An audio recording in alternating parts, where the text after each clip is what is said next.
समन्ता चक्रवालेषु अत्रा गच्छन्तु देवता सद्धम्मं मुनिराजस्स सुनन्तु सग्गमोक्खदं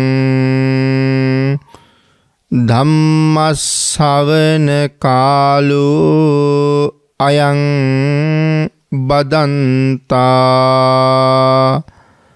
ධම්මස්සවන කාලෝ අයං බදන්තා ධම්මස්සවන කාලෝ අයං බදන්තා නමෝ තස්ස භගවතු අරහතු සබ්බ ධම්මේසු අප්පටිහත ඥානචාරස්ස දස බලධරස්ස චතු වේසාරජ්‍ය විසරදස්ස සබ්බ සත්තුත්තමස්ස ධම්මිස්සරස්ස ධම්මරාජස්ස ධම්මස්සාමිස්ස තථාගතස්ස සබ්බඤුනෝ සම්මා සම්බුද්දස්ස නමෝ තස්ස භගවතු අරහතු සබ්බ ධම්මේසු අප්පටිහත ඥානචාරස්ස දස බලධරස්ස චතු වේසාරජ්‍ය විසරදස්ස සබ්බ සත්තුත්තමස්ස ධම්මිස්සරස්ස ධම්මරාජස්ස ධම්මස්සාමිස්ස තථාගතස්ස සබ්බඤුනෝ සම්මා සම්බුද්දස්ස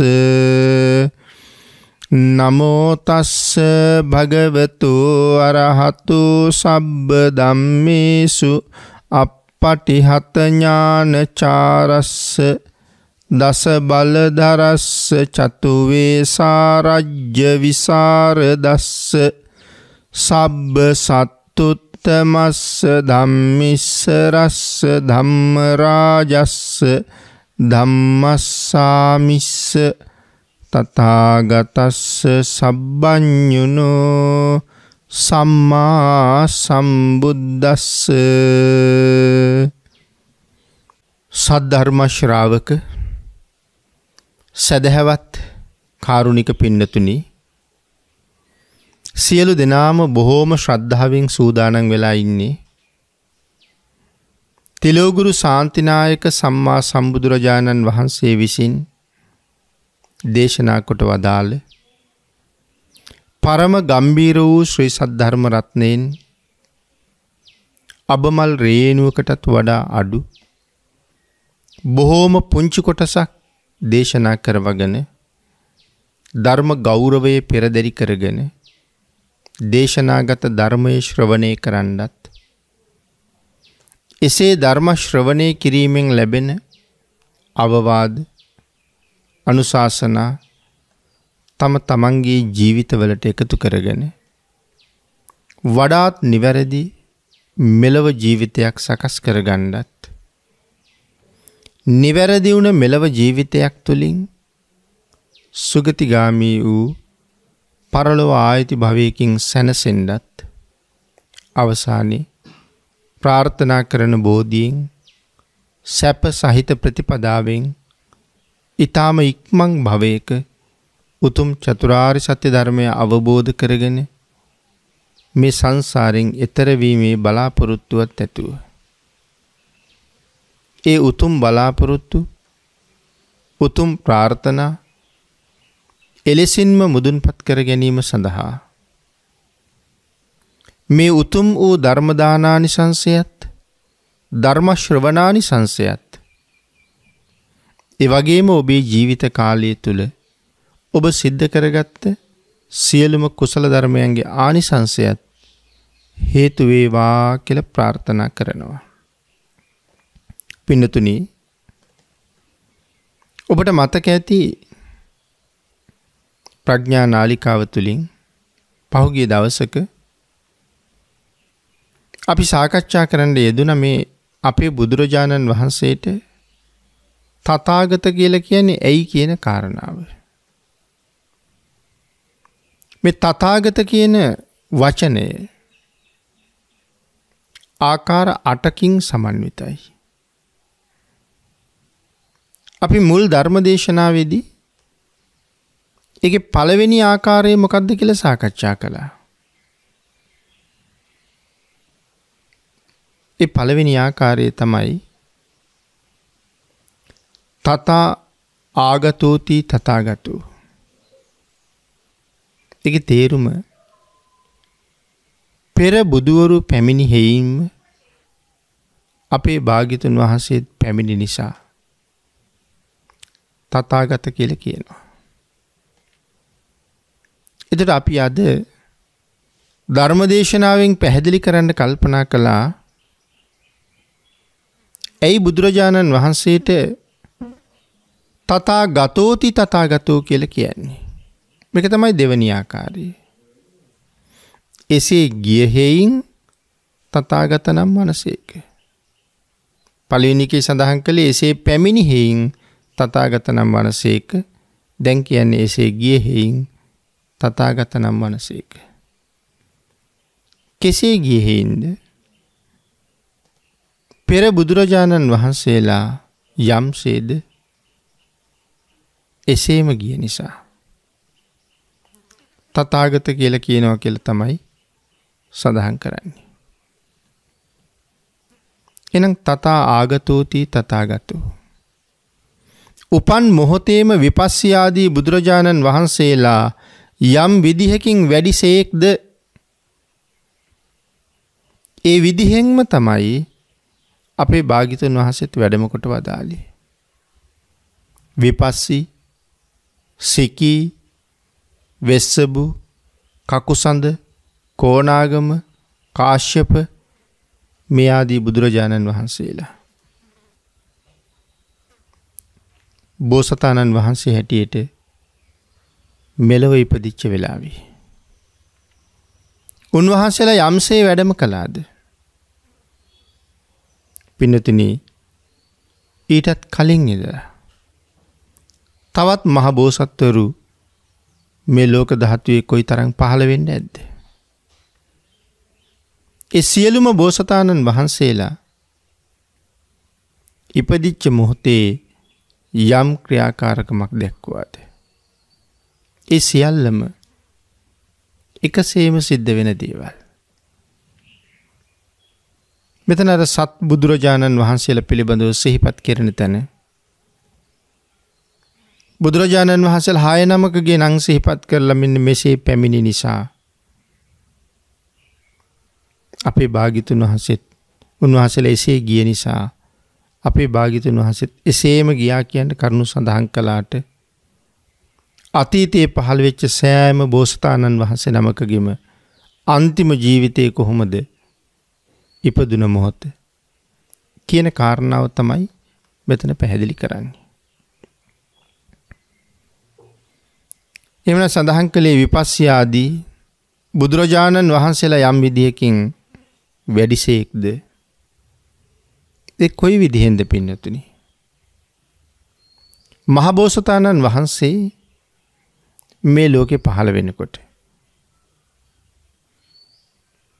ඊට ආශ්චර්යමත් සිදුවීම් 32ක් සිද්ධ වෙනවා. ඒකට අපි කියන්නේ දෙතිසක් නිමිති පහළ වෙනවා කියලා. ඉතින් මේ නිමිති අතර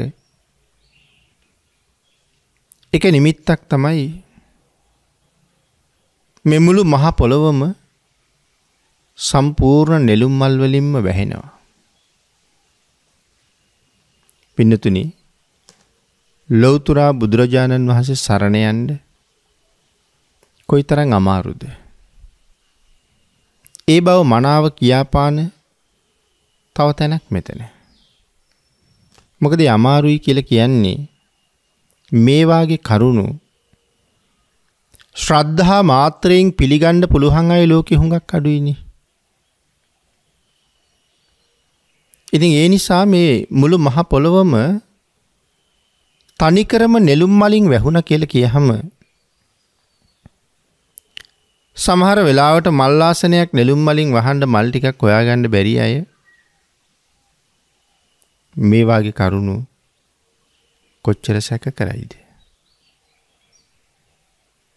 මේ දෙතිසක් පහළ වුණ නිමිති යම් කෙනෙකුට සැකයි නම්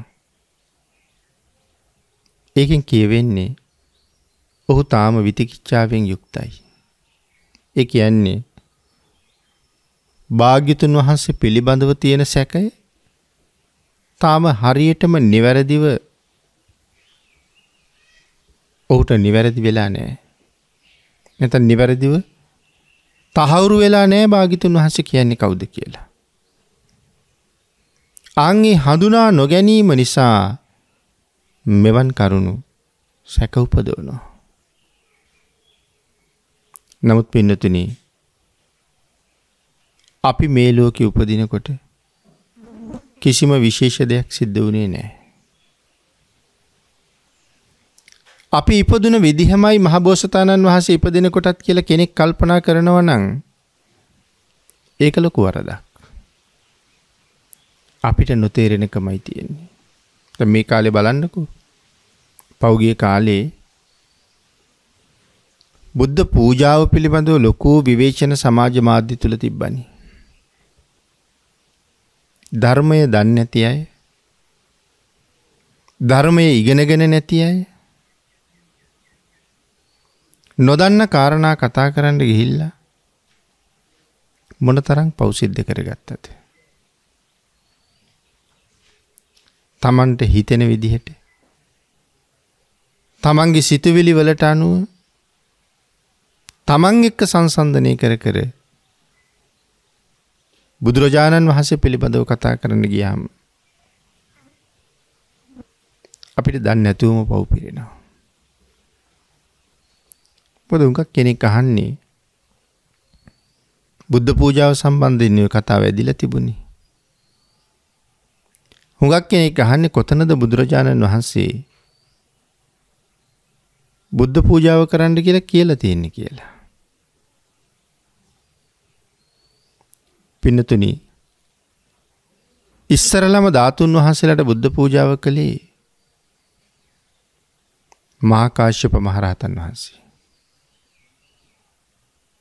මහා කාශ්‍යප මහරහතන් වහන්සේ කියලා කියන්නේ මේ ශාසනයේ 3 වෙනි ශ්‍රාවකයා.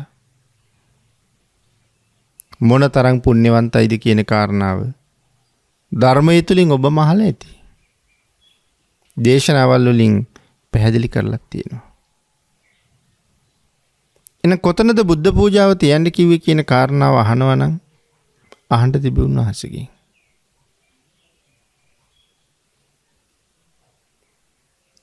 අවුරුදු 7යි මාස 7යි දවස් 7ක් සර්වඥ ධාතුන් වහන්සේ වෙනුවෙන් සම්බුද්ධ පූජාව සිද්ධ කරනකොට සක්‍ර දේවේන්ද්‍රයන් වහන්සේ ඇවිල්ලා මහා කාශ්‍යපයන් වහන්සේට මතක් කරනවා ස්වාමීනි අපි ධාතුන් වහන්සේලා තැන්පත් කරමුද කියලා. එයි කියලා අහපුවම සඳහන් කළා අවුරුදු 7යි මාස 7යි දවස් 7ක් මුළුල්ලේ මිත්‍යා දෘෂ්ටිකයෝ ස්වාමීනි අවීචියටමයි ගියේ බුද්ධ පූජාව විවේචනය කරලා. අපේ සිංහල ධාතු වංශේ මේ ගැන සඳහන් කරනවා.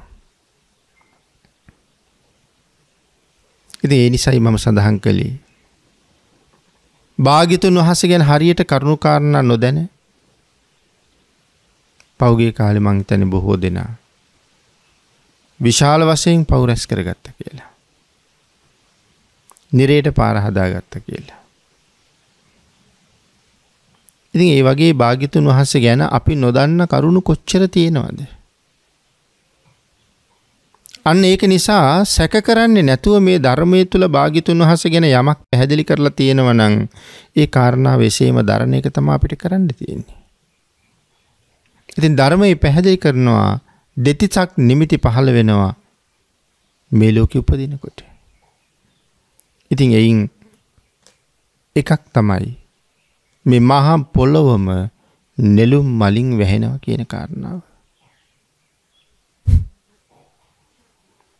මුළු මහා පොළොවම නෙළුම් මලින් වැහෙනවා කියලා කියන්නේ මේ සක්වලේ විතරක් නෙමෙයිනි පින්නතුනි. 10000ක් සක්වලේ.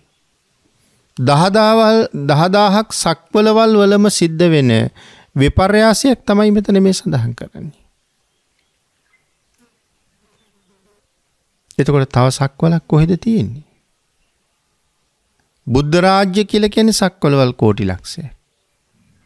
නමුත් කිසිම විද්‍යාඥයෙකුටවත් තාමත් හොයාගන්න බැරි වුණා දෙවනි සක්වල කොහෙද තියෙන්නේ කියලා. නමුත් එවන් සක්වලවල් 10000ක සම්පූර්ණයෙන්ම මහ පොළොව නෙළුම් මල් වලින්ම ඇතිරිලා වැහිලා යනවා. මහ කළුගල් පලාගෙන දණ්ඩ පදුම කියන විශේෂ පුෂ්පයන් පිපුණ කියලා සඳහන් කරන්නේ. මේ මහ බෝසතාණන් වහන්සේලා උපදින වෙලාවේ රහත් වෙච්ච බ්‍රහ්ම රාජයෝ 4 දෙනෙක් රන් දැලකින් බාර ගන්නවා. ඊට පස්සේ උන්වහන්සේලාගේ අතින් 4 වරන් දෙවිවරුන්ට බෝසත් කුමරු පිළිගැන්වුවාම මංගල සම්මත අඳුන් දිවි සමකින් බාර ගන්නවා කියලා සඳහන් කරන්නේ. 4 වරන් දෙවියන්ගේ අතින් ශාක්‍ය රජදරුවන්ගේ අතටපත් වෙනවා. ශාක්‍ය රජදරුවන්ගෙන් තමයි මුලින්ම මහ පොළොව ස්පර්ශ කරන්නේ. සඳහන් කරනවා සම වූ පාදයන්ගෙන්ම ස්පර්ශ කළා කියලා.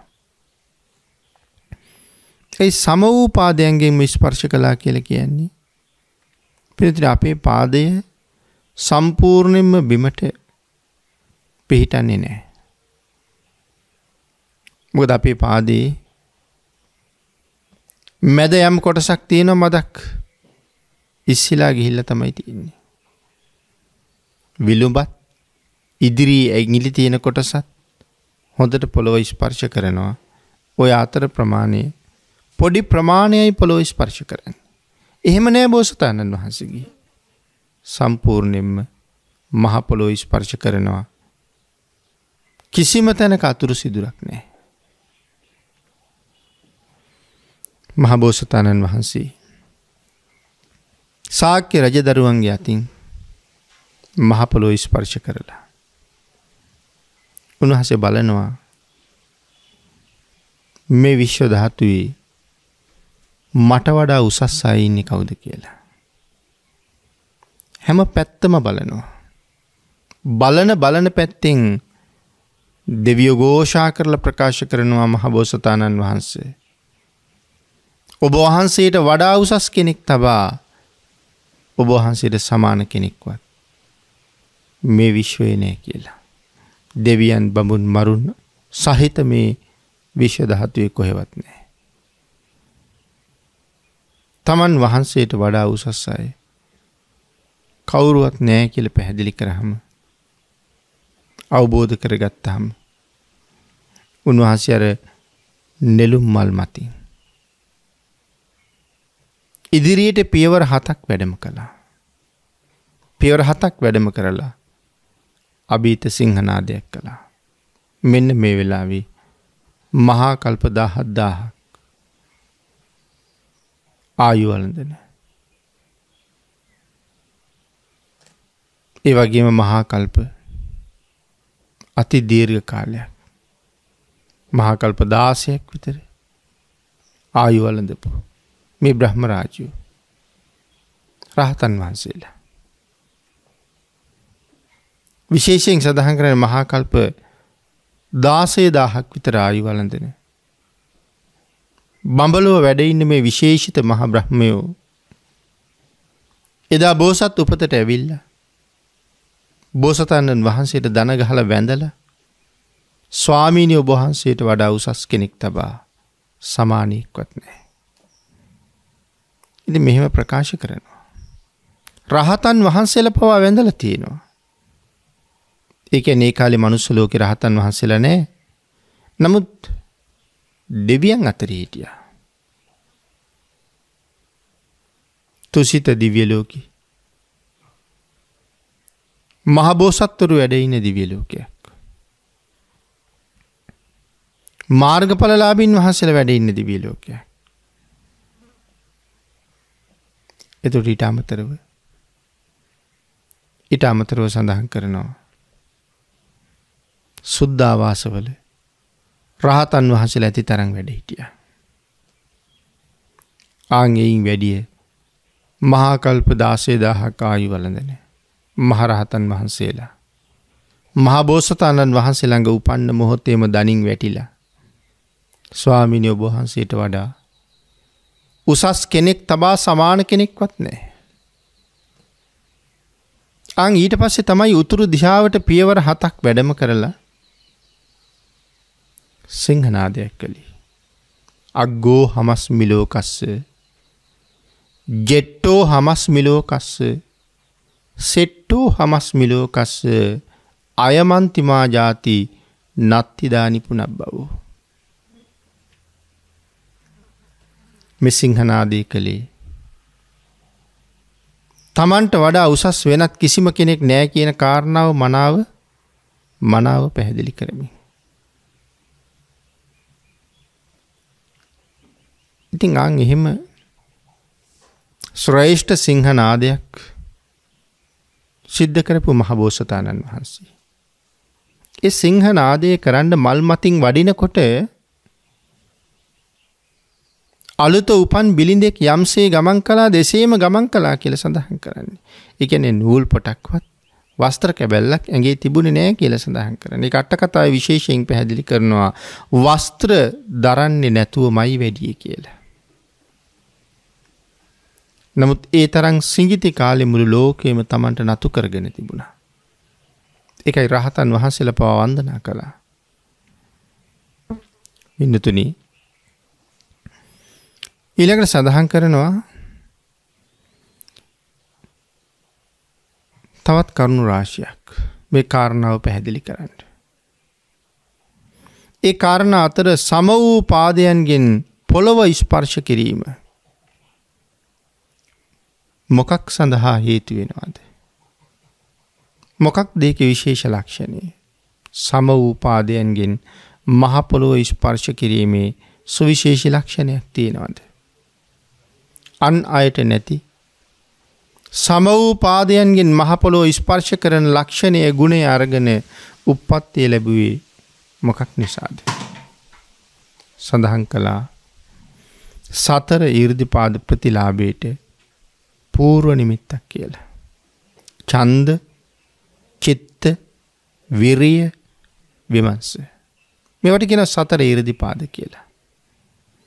මේ සතර ඊර්ධිපාද වඩලා තියෙනවා නම් යම් කෙනෙක් අවශ්‍ය නම් කල්පයක් වුණත් ජීවත් වෙන්න පුළුවන් කියන කාරණාව ධර්මයේ පැහැදිලි කරලා තියෙනවානේ. මනාව පැහැදිලි කරලා තියෙනවා. ලෞතර බුදුරජාණන් වහන්සේට අවශ්‍ය නම් මහා කල්පයක් පුරාවට උනත් වැඩ ඉන්න පුළුවන්. මේ සතර ඊර්ධිපාද වඩලා තියෙන නිසා. සතර ඊර්ධිපාද කියලා කියන්නේ ඒ තරම්ම විශේෂ කාරණා ටිකක්. බෝසත්වරු සම්පූර්ණ කළා. අන්න ඒ නිසා මේ සතර ඊර්ධිපාද ප්‍රතිලාභයට ඒකාන්තයෙන්ම සමත් වෙන නිසා ඒ සමත් බව ලෝකයට කියාපාන ලක්ෂණයක් තමයි සම වූ පාදයන්ගෙන් මහ පොළොව ස්පර්ශ කිරීම. ඊළඟට පින්නතුනි සඳහන් කළා තවත් නිමිත්තක්. සියලුම සත්වයන්ගේ මුදුන් මල්කඩ බවට පත් වෙන නිසා මහබෝසතාණන් වහන්සේ සියලු සත්වයන්ගේ මුදුන් මල්කඩ වෙනවා කියලා කියහම ගරු නොකරන කෙනෙක් නැහැ. උසස් කරලා සලකන්නේ නැති කෙනෙක් නැහැ. සමහර තීර්ථකාදීන් මහබෝසතාණන් වහන්සේ උසස් ලෙස සලකන්නේ නැති වෙයි. නමුත් මහබෝසතාණන් වහන්සේ සතු ඒ උසස් බව අභිභවනය කරලා අහවලා උසස් කියලා කියන කෙනෙක් නෑ. තමන් සැලකුවත් නැතත් මේ ලෝකේ උසස් අය අතර ඉහළින්ම මහබෝසතාණන් වහන්සේ වැඩ ඉන්නවා. උතුරු දිහාවට පියවර 7ක් ගමන් කළා. පින්නතුනි, සියලු සත්වයන්ගේ මුදුන් මල්කඩ බවට පත්වෙන බව ප්‍රකාශ කරන පූර්ව නිමිත්තක් ඒ කාරණාවත්. ඊට අමතරව පියවර 7ක් ඉදිරියට තැබීම සප්ත බෝධ්‍යාංග ධර්ම නම් වූ අංග 7ක් ලැබීමේ පූර්ව නිමිත්ත බවටත් පත් වෙනවා. පියවර 7යි උතුරට වඩින්නේ. එහෙනම් ඒකෙන් ප්‍රධාන කාරණාව උතුරු දිශාවට ගමන් කරන කාරණාව විශේෂයි සත්වයාගේ මුදුන් මල්කඩ බවට පත් වෙනවා. පියවර 7ක් ඇයි වඩින්නේ? සප්ත බෝධ්‍යාංග ධර්ම. මේ සප්ත බෝධ්‍යාංගයන් මනාව ප්‍රගුණ කරනවා. මනාව වඩනවා, දියුණු කරනවා. ඒ තුලින් අරහත්ත්වය සාක්ෂාත් කරනවා කියන කරුණු ලෝකයට ප්‍රකාශ කිරීමේ නිමිති කීපයක්. ඊළඟට තවත් නිමිත්තක් විශේෂයෙන් සිහිපත් කරනවා. එතන සඳහන් කරනවා රන් දඬු සහිත සේසත් චාමර දරද්දීම ගමන් කිරීම. රන් දඬු සහිත සේසත්. දැන් මහබෝසතාණන් වහන්සේ සත්පියවර වඩිනකොට සේසත් දරාගෙන ඉඳලා තියෙනවා. මුතුකුඩ දරාගෙන ඉඳලා තියෙනවා. ඒ කුඩවල මිට රත්තරන් කියලා සඳහන් කරනවා. ඒකයි සඳහන් කළේ රන් දඬු සහිත සේසත් සහ චාමර දරද්දීම. ඉදිරියට ගමන් කළා. සේසත්, සුදු කුඩ, චාමර දරලා තියෙනවා, චාමර සලලා තියෙනවා. ඒකට හේතුව තමයි මේ නිමිත්ත මොකද්ද කියාපාන්නේ? සියලු තීර්ථකයන් දමනය කිරීමේ පෙර නිමිත්ත. එහෙම නැත්නම් සියලු මිත්‍යා දෘෂ්ටි අභිභවනය කරනවා කියන එකේ පූර්ව නිමිත්තක්. භාග්‍යතුන් වහන්සේ ලෝකේ පහළ වෙන කාලේ දෙසට මිත්‍යා දෘෂ්ටීන් තිබුණා. ඒ සියලුම මිත්‍යා දෘෂ්ටීන් අභිභවනය කරනවා. කාටවත් මේ බුද්ධ දේශනාව බොරු කියලා කියන්න පුළුවන් කමක් නැහැ. ඔප්පු කරන්න පුළුවන් කමක් නැහැ. සත්‍යයි කියලා පෙන්වන්න ඔප්පු කරන්න සාධක ඕන තරම් තියෙනවා. බොරු කියලා පෙන්වන්න ක්‍රමයක් නැහැ. ආංගික නිසා මේ සියලුම මිත්‍යා දෘෂ්ටි අභිභවනය කරන ලෝකයට හැබැයි යථාර්ථය සම්මා දිට්ඨිය කියා දෙන මහබෝසතාණන් වහන්සේ නමක් ඉපදුනා කියන කාරණාව. ආංගෙදාට ලෝකයේ සුවිශේෂී ලක්ෂණ ඇති වෙනවා. ඊළඟට සඳහන් කළා සුදු කුඩ දරද්දීම සත්පියවරක් ඉදිරියට වැඩියා. ඒ සුදු කුඩ දරද්දී මොකද්ද මේ සුදු කුඩ දැරීමේ තියෙන විශේෂත්වය?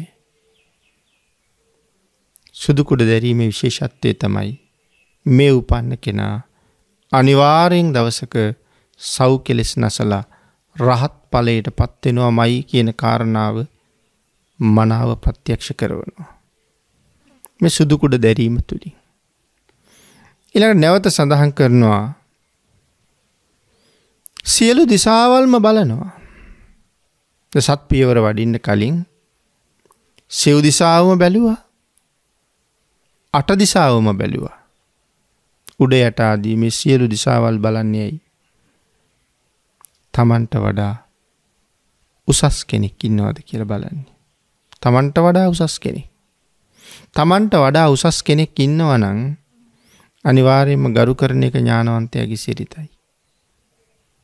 ඒක නිසා තමයි මේ හැම පැත්තම විමසිල්ලෙන් බලන්නේ.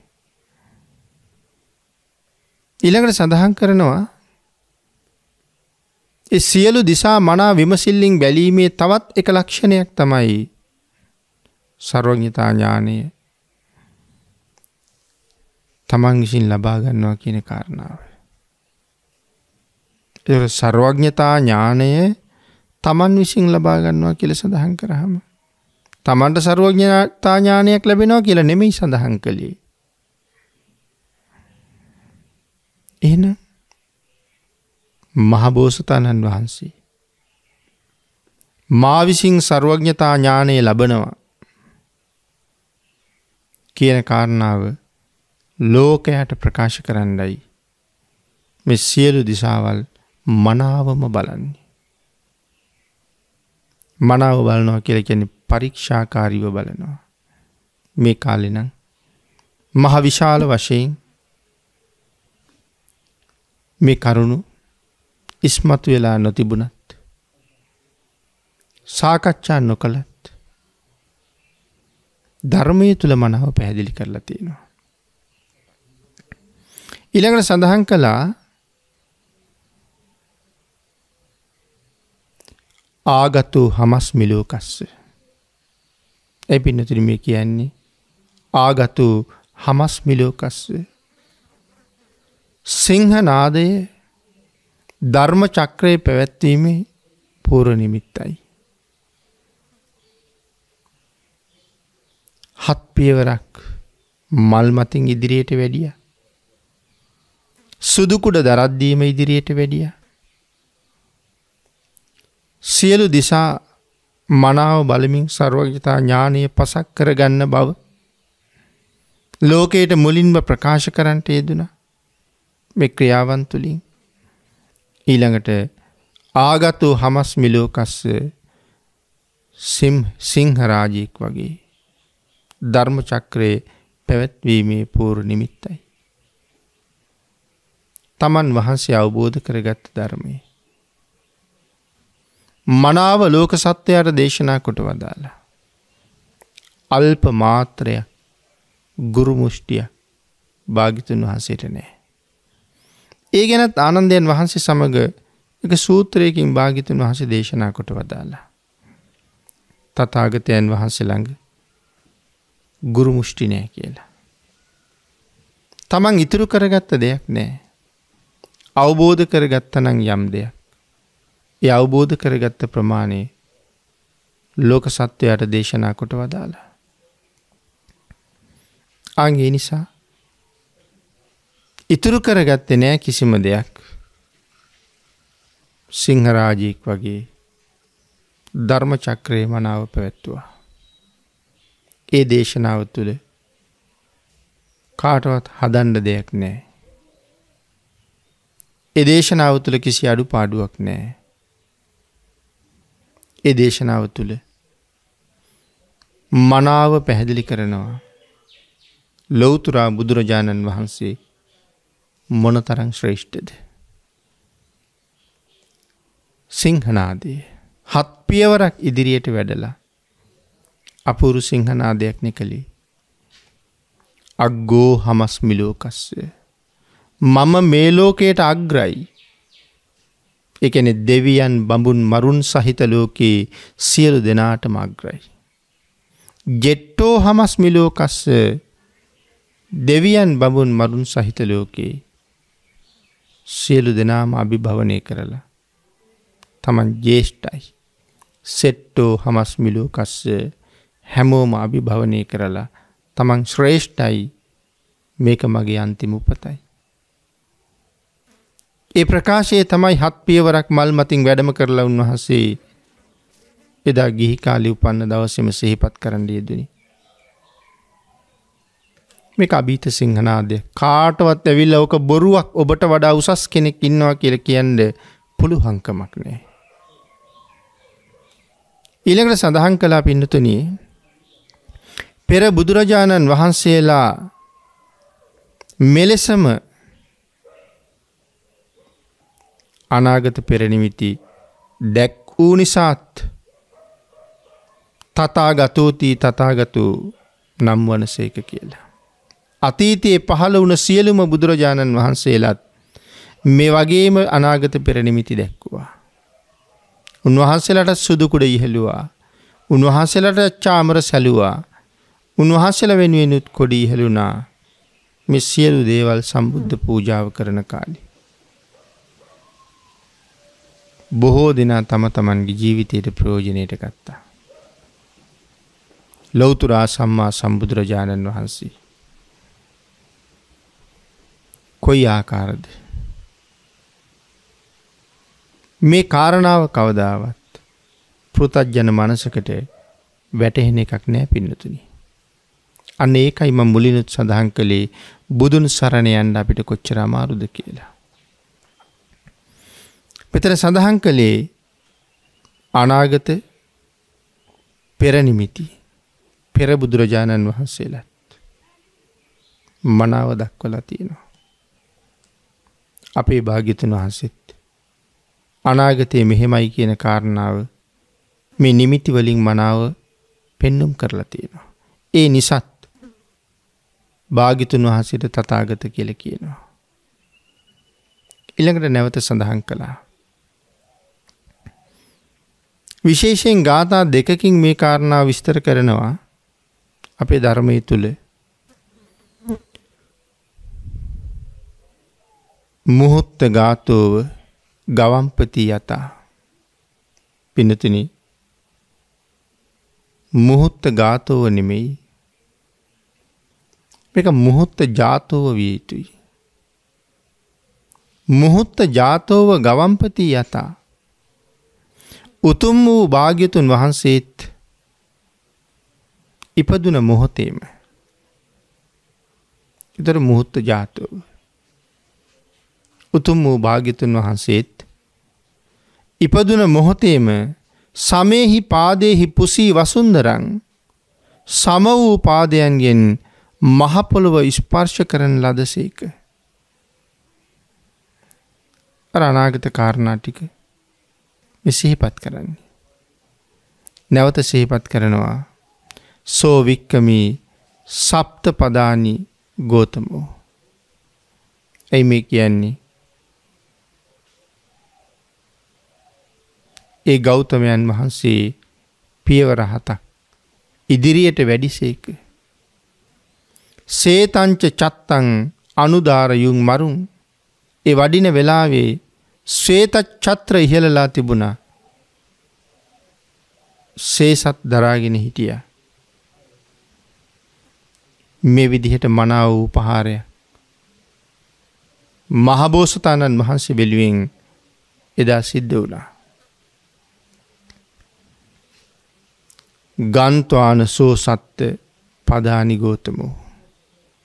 සුදුකුඩ දරද්දි සේසත් දරද්දි චාමර දරද්දි මහබෝසතාණන් වහන්සේ පියවර 7 නෙළුම්මල් මතින් ඉදිරියට වැඩම කළා. දිසා විලෝකේති සමා සමන්තතු. සියලු දිසාවන් සම ලෙස මනාව බැලුවා. සියලු දිසාවන්ම සමානව මනාව බැලුවා. ඊළඟට සිහිපත් කළා අට්ටංගුපේතං ගිරමබ්බුදීරයි. එම සඳහන් කළේ අංග 8කින් යුක්තව බ්‍රහ්මස්වරයෙන් යුක්තව මල් මතින් සත් පියවර ඉදිරියට වැඩම කරලා අංග 8කින් යුක්ත අපි කියන්නේ අෂ්ටංග සමන්වාගත බ්‍රහ්මස්වරය කියලා. ලෞතර බුදු වෙන්නත් කලින්ම ඒ මනා වූ බ්‍රහ්මස්වරයෙන් යුක්තව සීහෝ යතා පබ්බත මුද්ද නිට්ටිතෝ සඳහන් කළා. මහා ආජානීය සිංහරාජයෙක් පර්වත මුදුනේ ඉඳගෙන ගර්ජනා කරනවා වගේ සත් පියවර වැඩම කරලා මේ සිංහනාදය කිරීම. ආජානීය සිංහරාජයෙක් පර්වත මුදුනේ ගර්ජනා කරනවා වගේ මහබෝසතාණන් වහන්සේ එදා මල් මතින් වැඩම කරලා අභීත සිංහනාදයක් කළා. මේ විශ්වයම කම්පා කරමින් කරපු දේශනාවක්. ඒ ඉපදිච්ච දවසේ ලෞතර සම්මා සම්බුද්ධත්වය ලබා ගත්තට පස්සේ තෙලෝගුරු සම්මා සම්බුදුරජාණන් වහන්සේ සිදු කරපු දේශනා කොයිතරම් බලවත් වෙයිද? කොයිතරම් අර්ථවත් වෙයිද? අන් ඒක නිසා තථාගතෝති තථාගතෝ පෙර බුදුරජාණන් වහන්සේලා පැමිණි නිසාම පැමිණි හේයින්ම පැමිණි නිසා අපේ බුදුරජාණන් වහන්සේටත් තථාගත කියලා කියනවා. ඒ සඳහා කරුණු කාරණා තවත් විශේෂ වශයෙන් සාකච්ඡා කරන්න අපේ ධර්ම ග්‍රන්ථවල නැතුව නෙමෙයි. එhmenan පෙර බුදුරජාණන් වහන්සේලා කොහොමද පැමිණියේ කියන කාරණාවත් අපි කෙටියෙන් කතා කළා. එලෙසින්ම වරදක් නැහැ. අපේ භාග්‍යතුන් වහන්සේත් එලෙසින්ම වැඩියා. බෝසතාණන් වහන්සේලාගේ ප්‍රමාණයෙන් මේ කාරණාවල් පැහැදිලි කරනකොට දැන් අපේ බුදුරජාණන් වහන්සේ ප්‍රඥාවන්ත බුදුරජාණන් වහන්සේ නමක්. ඒ කියන්නේ අනික් බුදුරජාණන් වහන්සේලාට ප්‍රඥාව නැද්ද? තියෙනවා. විශේෂයෙන් සඳහන් කරලා තියෙන කාරණාව ප්‍රඥාධික ශ්‍රද්ධාධික වීර්‍යාධික කියලා. සමහර බෝසත්වරු ප්‍රඥාවෙන් වැඩි, සමහර බෝසත්වරු ශ්‍රද්ධාවෙන් වැඩි, සමහර බෝසත්වරු විශේෂයෙන් වීරියෙන් වැඩි. හැබැයි ඒක අපිට කවදාවත් මනින්න බෑ. ඒක බෝසතාණන් වහන්සේලාගේ පරපුරෙන් තියෙන්නේ. ඒ වීරිය බෝසතාණන් වහන්සේලා අතර තියෙන්නේ. එඳ අපිට කවුරුවත් අඩු වැඩි කරන්න බෑ. හැකියාව අඩු වැඩි කරන්න බෑ. තක්සේරු කරන්න පුළුවන්කමක් නැහැ. ලෞතුරා බුදුරජාණන් වහන්සේගේ ගුණ දේශනා කරලා නිමා කරන්න පුළුවන් වෙලා තියෙන්න ඕනේ කාර්ය කරන්න. ඉතින් එහෙම ගුණ දේශනා කරන්න පුළුවන් වෙලා තිබුණත් අපිට ඒ කාර්ය කවදාවත් කරන්න බෑ පින්නතුනි. මොකද මහ බෝසතාණන් වහන්සේගේ හැකියාව. කාටද පුළුවන්? ඉක්මෝල යන්න. අභිභවනය කරලා යන්න. ඒක මේ ලෝකේ කාටවත් කරන්න බැරි වැඩක්. ඒ නිසා සඳහන් කළ ආජානීය සිංහරාජයෙක් පර්වත මුදුනේ සිංහනාද කරනවා වගේ සත් පියවරක් මල් මතින් ඉදිරියට වැඩම කරලා මේ ලෝකයට අග්‍ර වූයේ මමයි. මේ ලෝකයට ජේෂ්ඨ වන්නේ මමයි. මේ ලෝකයට ශ්‍රේෂ්ඨ වන්නේ මමයි. අයමන්තිමා ජාති නත්දානු පුනබ්බවෝ. මේක මගේ අන්තිම උපතයි කියන මේ සිංහනාදයේ පෙර බුදුවරු වගේම අපේ භාග්‍යතුන් වහන්සේත් කළා. මම සඳහන් කළා අපේ භාග්‍යතුන් වහන්සේ ප්‍රඥාධික බුදු කෙනෙක් කියලා. එහෙම සඳහන් කළේ අපේ භාග්‍යතුන් වහන්සේ නියත විවරණයෙන් පස්සේ මහා කල්ප අසංඛ්‍ය 4,00,000ක් සම්මා සම්බුද්ධත්වයේ වෙනුවෙන් ගුණ පිරුවා. මහා කල්ප අසංඛ්‍ය 4,00,000ක්. ඒ සමහර කරුණු ගුණ පිරීම සම්බන්ධයෙන් සඳහන් කරනකොට ඒ වගේ තවත් සුවිශේෂී ලක්ෂණ තියෙනවා. එනම් මහා කල්ප අසංඛ්‍ය 4,00,000ක් පාරමිතා පුරලා ලෞතුරා බුද්ධත්වයේ සාක්ෂාත් කරගන්න මහ බෝසතාණන් වහන්සේ ඒ කාර්ය කොයිතරම් යහුසුලුව කළාද? වෙනතර ශ්‍රද්ධාධික බෝසතාණන් වහන්සේ නමක් නියත විවරණයෙන් පස්සේ විශේෂයෙන් සඳහන් කළා කොහොමද ශ්‍රද්ධාධිකයි ප්‍රඥාධිකයි කියලා තීරණය කළේ?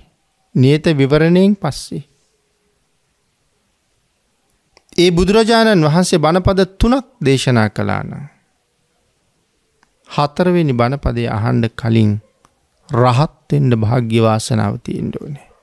දැන් ප්‍රඥාධික බෝසතාණන් වහන්සේ නමක් වෙන අපේ භාග්‍යතුන් වහන්සේට යම් ගාථා රත්නයක් දේශනා කළා නම් බණපද 2ක් දේශනා කරලා 3 වෙනි බණපදයේ දේශනා කරන්න කලින් සව් කෙලෙස් නැසලා අරහත්ත්වය ලබන්න තරම් ඒක මහා ශ්‍රේෂ්ඨ කාරණාවක්. ඊළඟට පින්නතුනි සඳහන් කළේ වීර්‍යාධික බෝසතාණන් වහන්සේ මහා කල්ප අසංඛ්‍ය 16,00,000ක්. පාරමිතා පුරන්න ඕනේ. නියත විවරණයෙන් පස්සේ. හැබැයි වීරියෙන් බොහොම අධිකයිනේ. සඳහන් කරනවා ප්‍රඥාධික බෝසතාණන් වහන්සේ තමන් මහා කල්ප අසංඛ්‍ය 16කින් කරන වැඩි මහා කල්ප අසංඛ්‍ය 4කින් කළා කියලා. ආන් එහෙම දැනගත්තට පස්සේ කල්පනා කරන කොහොමද ඒක කළේ? වීරියෙන් බොහොම අධිකයිනේ. ඒ නිසා මේ ප්‍රඥාධික බෝසතාණන් වහන්සේ තමන් මහා කල්ප අසංඛ්‍ය 16යි ලක්ෂ 1කින් කරන වැඩේ කොහොමද මහා කල්ප අසංඛ්‍ය 4යි ලක්ෂ 1කින් කරන්නේ? සඳහන් කරනවා වීරිය අධික බෝසතාණන් වහන්සේට තේරෙන්නේවත් නැහැ කියලා. ප්‍රඥාධික බෝසතාණන් වහන්සේ නම කටයුතු කරන හැටි, පාරමිතා පුරන හැටි, වීරිය වඩන හැටි එයින්ද තේරෙන්නේ නැහැ. දන්නවනම් වීරිය වැඩි නිසා තමන් ඒ කාර්ය කරගන්නවා කියලා සඳහන් කරන්නේ මහා කල්ප අසංඛ්‍ය 16ක් යන්නේ කියලා. නමුත් තේරෙන්නේවත් නැහැ කොහොමද මහා කල්ප අසංඛ්‍ය 16ක් මුල්ලේ මම කරන වැඩි මහා කල්ප අසංඛ්‍ය 4න් කරන්නේ කියලා. අන් ඒ විදිහේ වෙනස්කම් ප්‍රඥාවේ බුදුවරුන්ට සමාන වෙනස්කම් බුදුවරු සමීපේ විතරයි තියෙන්නේ. නමුත් අපේ භාග්‍යවතුන් වහන්සේ කොයිතරම් ශ්‍රේෂ්ඨද, මොනතරම් උත්තරීතරද ලෝක සත්වයාට කියලා දුන්න සදහම් මඟ අදත් අපි මනාව දකිනවා, දන්නවා. සසර දුක් විඳින සත්වයා සංසාරයෙන් එතර කරවන්න. කවදාවත් සසර නවතින එක අගය නොකර සංසාරේ ඊතරම කරා ගමන් කරන්න. අපිට මේ ලැබෙන අවස්ථාව කොච්චර වටිනවද? ආන් ඒක නිසා පින්නතුනි ලෞතර බුදුරජාණන් වහන්සේ පිළිබඳව අල්පමාත්‍ර සැකයක් අපි ළඟ උපදින්න නැති වෙන විදිහට අපි හැම වෙලාවෙම කටයුතු කරන්න ඕනේ. පුණ්‍යාභිසන්දාදී සූත්‍ර දේශනාවල් පැහැදිලි කරනකොට බුදුන් සරණ යාම කොයිතරම් අමාරු කාර්යයක්ද කියන බව අපි සාකච්ඡා කළා. ඉතින් මේ තියෙන්නේ ඒ සඳහා හේතු වෙන කරුණු. භාග්‍යවතුන් වහන්සේ සරණ යන එක කොච්චර අමාරු වැඩක්ද? මේ ලෝකයේ අතේ ඇඟිලි ගන්නට වඩා ටිකක් ඇති. භාග්‍යවතුන් වහන්සේගේ නිර්මල ධර්ම පරයාප්තිය මනාව දරාගෙන ඒ කාරණාව මනාව අවබෝධ කරගෙන භාග්‍යවතුන් වහන්සේ පිළිබඳව සැක උපදවන්නේ නැතුව හදවතින් මේ කාරණාව බාර අරගෙන බුද්ධං සරණං ගච්ඡාමි කියන එක කීයෙන් කී දෙනෙක් ඇද්ද? ධම්මං සරණං ගච්ඡාමි කියන එක කීයෙන් කී දෙනෙක් ඇද්ද? ආන් ඒක නිසා නත්ති මේ සරණං අඤ්ඤං බුද්ධෝ මේ සරණං වරං නත්ති මේ සරණං අඤ්ඤං ධම්මෝ මේ සරණං වරං. උතුම් තුනුරුවන්ගේ ආශිර්වාදයේ කොච්චරද? උතුම් තුනුරුවන් කෙරෙහි ශ්‍රද්ධාවෙන් පිහිටපු කෙනෙක් ලබන සුවය කොපමණද? මෙලව පරලොව දෙකේම ලබන සුවය කොපමණද? ආන්ගේ කරුණ ගැන මනාව කල්පනා කරලා අපි විසින් නිවැරදිව මේ තරම් ගුණදරන නිමක් නැති ගුණදරන ලෝක සත්වයා වෙනුවෙන්ම සංසාරයේ අසීමාන්තික කැපකිරීම කරපු ඇස් ඉස්මස්ලේ අපි නිසාම මේ සසර දන් දුන්නේ. මහබෝසතාණන් වහන්සේට ලෞතර බුදුරජාණන් වහන්සේට කළ යුතු උපහාරය කොච්චරද කියන කාරණාව මනාව දැනගෙන තථාගත කියන වචනයත් තේරුම් අරගෙන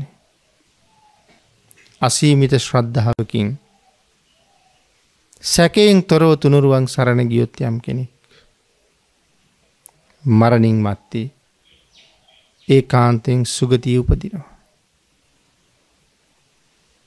යේකේචි බුද්ධං සරණං ගතාසි. යමෙක් බුදුන් සරණ ගියා නම් නතේ ගමිස්සන්ති අපාය භූමින් යන්නේ අපායට. පහාය මානුසං දේහං දේව කායං පරිපූර්ණසන්ති. මනුස්ස කයෙන් ප්‍රාණවායුව නික්ම යනවත් එක්කම දෙව් පිරිසයි ඒ අය සම්පූර්ණ කරන්නේ.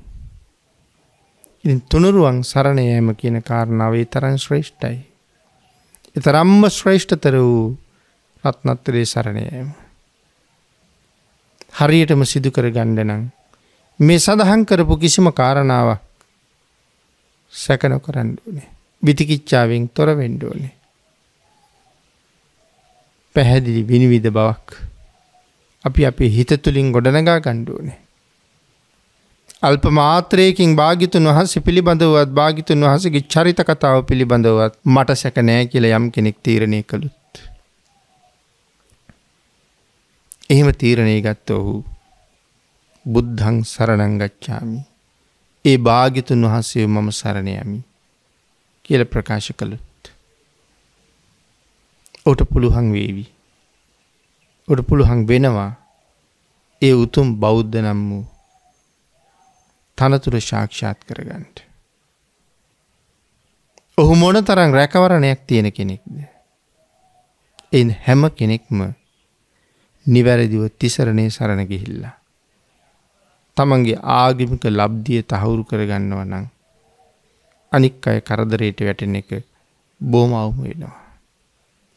ආන් එහෙම කටයුතු කරලා තමන් නිවැරදිව තුනුරුවන් සරණ ගිහිල්ලා දුක්ඛදායක සංසාරයෙන් වහවහ ඈතර වෙන්න මඟ හදා ගන්නවා වගේම නිවනින් සැනසෙන තාක්කල් සුගතියෙන් සුගතියට ගමන් කරමින් නොඑක් ආකාරී සැප සම්පත් භුක්ති විඳිමින් සැපේ නිසා ධනෙ නිසා බලේ නිසා අකටයුතුකම් වලට කවදාවත් නොයෙදෙන්න ප්‍රාර්ථනා කරමින් මේ උතුම් වූ ධර්ම දානානිසංසය ඒ උතුම් ප්‍රාර්ථනා මුදුන්පත් කර ගැනීම සඳහා ආශිර්වාදයක් පාරමිතාවක් වේවා කියලා අපි ප්‍රාර්ථනා කරමු. තථාගත කියන වචනේ ආකාර 8යි කියලා සිහිපත් කළා.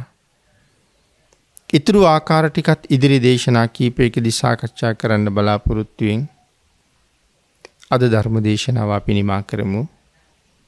අපේ තිලෝගුරු සම්මා සම්බුදුරජාණන් වහන්සේ මේ ලෝක ධාතුවේ මොනතරම් ශ්‍රේෂ්ඨ උතුමෙක්ද කියන කාරණාව මනවින් දැන අවබෝධ කරගන්න මේ තථාගත පද විස්තරය ඔබට බොහොම වටිනවා. එම්නම් පළවෙනි දේශනාව අපි මීට කලින් කළා තථාගත වචනය ගැන. දෙවෙනි දේශනාව තථාගත වචනය ගැන අද සිද්ධ කරන්න යෙදුනා. මේ හැම සිද්ධ කිරීමක් මට කතාවට වඩා බොහොම කෙටියෙන් කරන පැහැදිලි කිරීම. ආන්ගේ කාරණාවන්ට මුල් තැන දීලා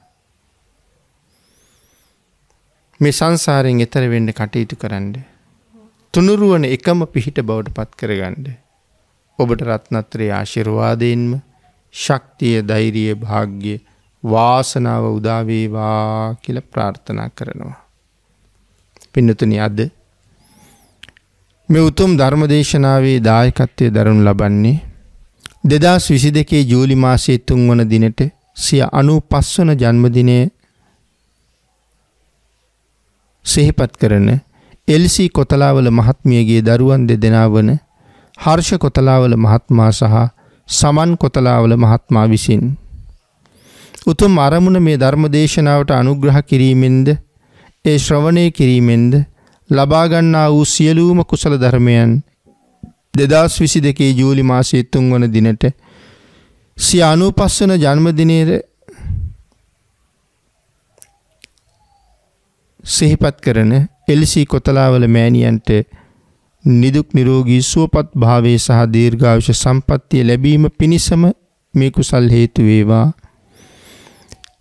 මේගිය ජයසේකර කොතලාවල පියාණන්ටද ජයන්ත කොතලාවල සහ තාරක කොතලාවල සහෝදරියන්ටද කොතලාවල මෑණියන්ගේ සහ ජයසේකර කොතලාවල පියාණන්ගේ දෙමව්පියන් ඥාතීන් සහ ගුරුවරුන් ඇතුළු නමින් මිය පරලෝකීය පින් බලාපොරොත්තුෙන් සිටින සියලුම ඥාති වර්ගයාට මේ පින් අනුමෝදන් වේවා. සියලුම ශාසන ආරක්ෂක සම්මාදිට්ඨික දෙවි දේවතාවුන් වහන්සේලාට මේ පින් අනුමෝදන් වේවා. මේ උතුම් ධර්ම දානමය කුසල කර්මයේ අනුමෝදන් වී ඒ පින් මහිමෙන් උතුම් අමා මහ නිවනින් සැනසීම ලබා ගැනීම සඳහා මේ කුසල් හේතු වාසනා වේවා. දේශකයන්න් වහන්සේටත් උතුම් තුනුරුවන්ගේ ආශිර්වාදයෙන් නිදුක් නිරෝගී භාවයේ චිරජීවනයේ සැලසේවා.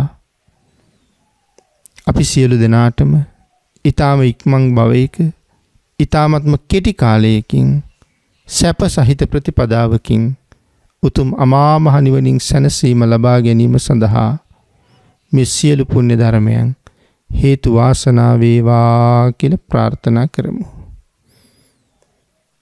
ආකාශට්ඨා ච බුම්මට්ඨා දේවා නාග මහිද්దికා පුඤ්ඤන්තං අනුමෝදිත්වා චිරං රක්ඛන්තු ලෝක සාසනං දේවෝ වස්සතු කාලේන සස්්‍ය සම්පatti හේතුච පීතෝ භවතු ලෝකෝ ච රාජා භවතු ධම්මිකෝ මෝහක්ඛයෝ නිබ්බානං